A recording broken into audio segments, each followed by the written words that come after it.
three kind of layers, three perspectives through which we observe the impact of COVID on elections. You have the institutional one, where you first of all see how it directly affected the primaries. So the postponement of voting in 16 of the states where the primaries were to be held, they were postponed. There were even ideas in some of them to resign of voting, which would be a unique situation as it never happened in history of presidential elections. And some states decided during that period of waiting for the situation to change, for the first wave to spread, to change the mode of voting. It was the first time when, because of COVID, some states decided to modify the mode of voting with reference to mail voting, so to allow to people to vote in a different mode than directly to visit the polling stations. And of course, it had a huge effect on the general election later, but the changes made in state laws were done mostly 3 and 4 months before the November election. As you're aware, despite the fact that we are talking about presidential election and president is a federal officer, so these are like federal elections, any election in the US is held by the state. And this is really important to remember because the power of the states is huge. They organize the elections. It's not only the day of elections, it's the whole procedure. It's how you vote, how they count your vote, when they announce and in which way they announce the result of the voting, and of course the issue concerning the electors, how electors are chosen. So with regard to organization of elections, the federal government decided very quickly, as it rarely does, to pump some money.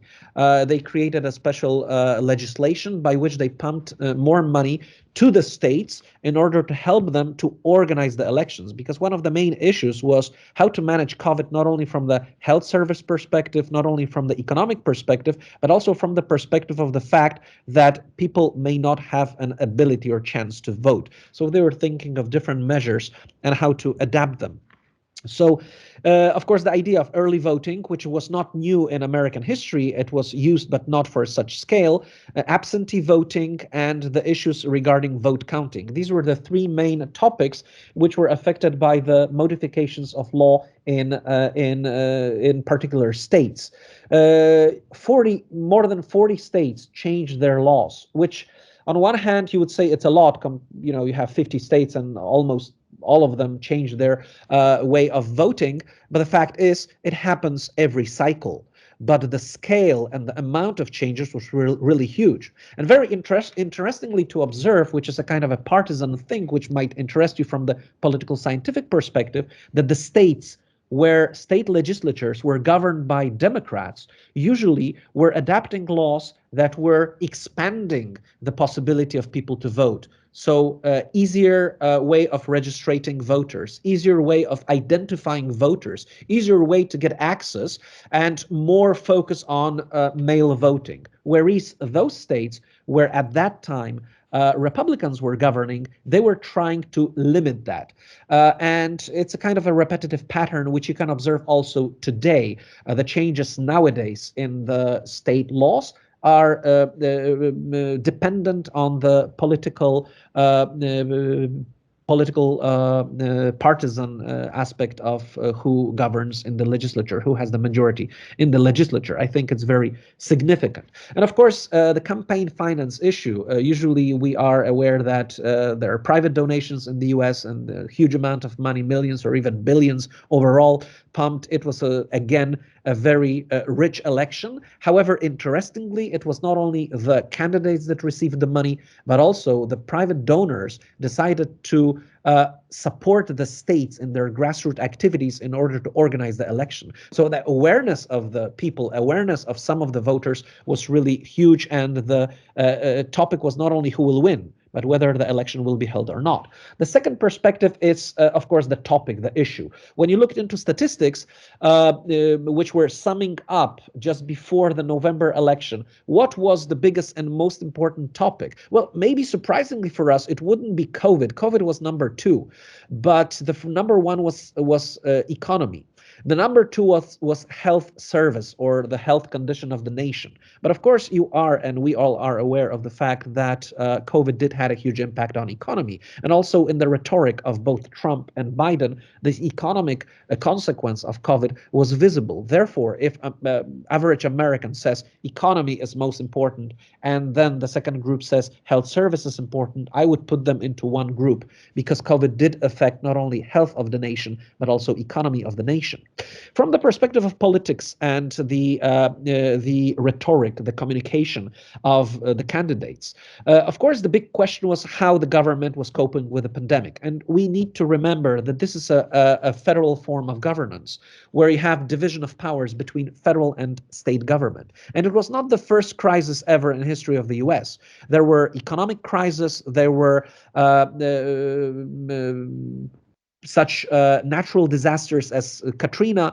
There were world wars during which elections were held. So obviously, the big question was always whether a president is a good leader of the country. So surprisingly, I would say surprisingly for the final result of the election, Trump didn't prove a great leader, as he changed notoriously his attitude towards the COVID. At the beginning, he was saying that there's no COVID. Then later, then the virus really is not dangerous. Then that it's dangerous, but people shouldn't be afraid because he's in charge and he will take care of it. Then he changed into, of course, when it really affected America, into a very big threat, and he called it a China virus, which was also important from economic and international perspective in his policies.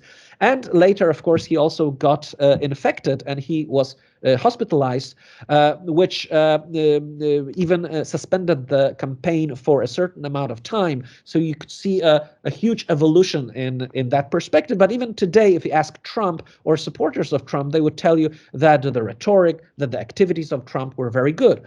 To compare, Biden, of course, was able, after a certain time, to hit Trump with the rhetoric of the not professional management.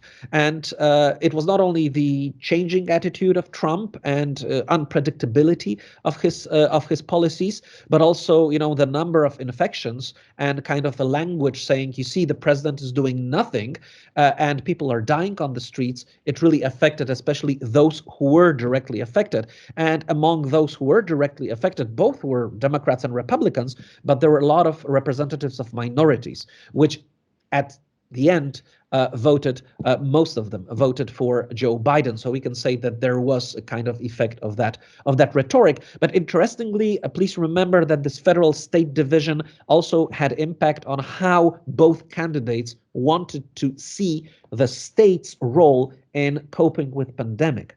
For Trump, it was a state issue. So let the states do whatever they want. The paradox was that many states were governed by Democratic governors who were fighting with Trump and trying to press for bigger support of the federal government. And Biden, who said that a pandemic is a national disaster, therefore it cannot be coped only with the states, and the states should be supported by the federal government. So also a different but very traditional approach of both candidates. And of course, the scale of infections and the scale of surveillance and control of the state was also one of the topics, because the state really received the tools, different apps, applications, and the use of government money on broad surveillance, and the problem of vaccination. Trump never openly said, please do vaccine yourself. Vaccinations are really important. And importantly, his people, the people who supported him, wanted to hear that. They wanted to hear that vaccination is not an obligatory thing, whereas Biden was not forcing people to vaccinate, but he was definitely saying that vaccinations are good and they will bring a positive consequence for the whole pandemic. It's the only way that the system can fight with the pandemic. So here also, on one hand, you would say that the number of vaccinations in the US was huge, but Trump was not really a kind of a proponent of that perspective, and many hard Republicans were very happy to hear that, because they had different the different approaches towards that issue. Okay, and now the third aspect of that impact of COVID on election, on the campaign. There was an official suspension of direct meetings. We all know that. You hear a lot of experts on elections. We all know how important the direct campaign is, especially in the US, and the choice of a particular state, because you need to win the people in a particular state and the electoral votes, not the whole country. Trump did it perfectly in 2016. He was trying to repeat that, but this time there were less direct meetings. But the fact is, Trump violated that official suspension, and he conducted several direct meetings, and Democrats were trying to use that to show that president is denying the regulations that there were, plus that the president, plus that there are consequences of these meetings, because a lot of people got infected after these Republican meetings, including the president himself. So this was also a kind of a big issue. Biden from the beginning decided to have a social distance, and he used mostly social media as a tool. So we have a moderate campaign of Biden. We also had a moderate campaign of Clinton, but the difference was that there was no big crisis in 2016. This time there was a big crisis. So for Biden, it was easy to point for the weaknesses of Trump. He didn't have impact on Republican voters, but a lot of Democrats and a lot of independent voters decided to stick with this kind of more serious treatment of COVID. The mobilization of voters is one of the main reasons why Biden won. But the mobilization didn't mean that we are talking about November 3rd poll station visit by the voters. A lot of voters decided to vote via mail. And of course, it had an impact on the final result of the election. The attendance was quite high. It was almost 67%. Around 160 million people voted. Biden won the general vote, but what is more important, he won the electoral vote. But this is not really as important as the observation regarding, let's leave the map, I don't have much time on this, but the change in the voting modes. So you see here kind of a chart which shows you the change from 96 till 2020 election. How the numbers change. So the evolution of the mail voting or the early voting, and the change, of course, the diminishing number, the decreasing number of people voting during the election day.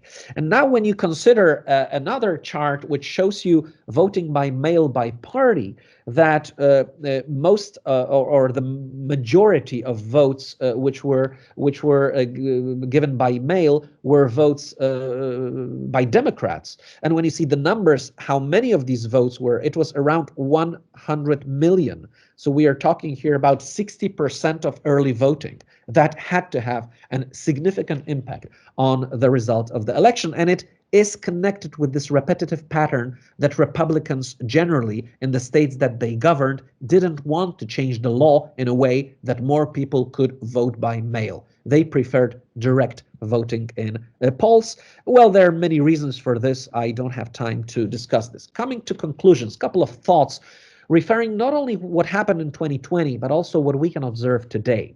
So obviously, let's start with an easy thing. COVID did have an impact on the campaign, on the election itself, on the results of the election, because the organization of elections and the number of mail votes probably changed the attitude towards Biden. The pandemic also enabled Biden to use his moderate form of campaigning and the way of pointing at Trump as someone who is not able to be an effective leader. And please remember that for Americans, the symbolism of presidency and so-called effective leadership is really important. So when you consider, for example, 2008, we remember there was an economic crisis in the US. And the economic crisis was a thing that also struck America during the campaign. And the big question was, who is more ready to become a leader for hard times? On one hand, you had Barack Obama, a newcomer, and on the other hand, you had an old Republican, John McCain. And if foreign policy, if other issues were as important at the time, McCain could win. But because Obama, during the campaign, was ready to respond directly to the economic consequences of the crisis, he was portrayed by a lot of voters as a better leader. That's why they chose him.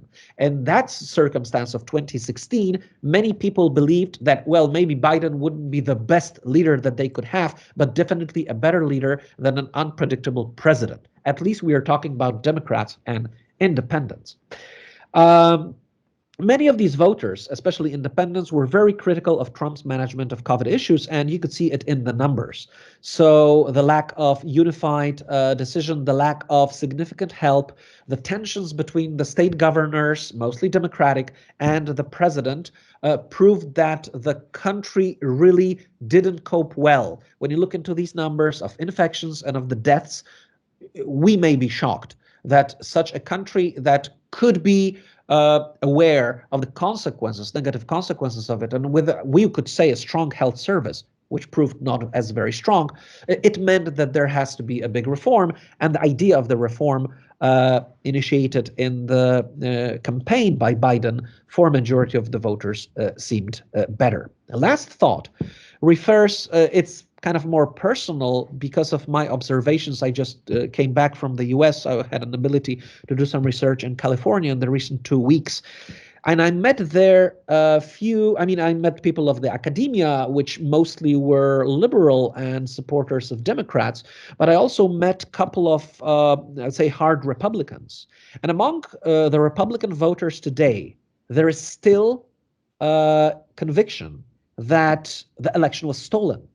And it's a year and 6 months after the election. So we're in a situation where the rhetoric of Trump, that for many of us was very shocking, to use the idea that of stolen election, of the improbabilities stemming from the mail voting and many other new tools introduced by Democrats, that Trump should have been a president and that Trump would have been a better president.